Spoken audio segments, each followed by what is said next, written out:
Hello guys, in this video I am going to show you how to add a shipping address in the AliExpress application.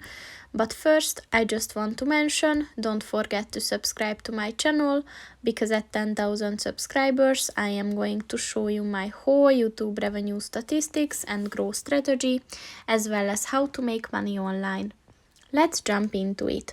First of all, open the application on your phone and then click on the account button at the bottom of the page on the right, and then click on the settings button at the top of the page on the right, and then click on the shipping address button, and then click on the add new address button.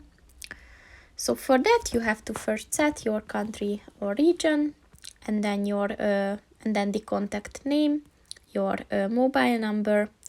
And then for the address part, the street, house/apartment/unit, and then optionally some further information, the country, the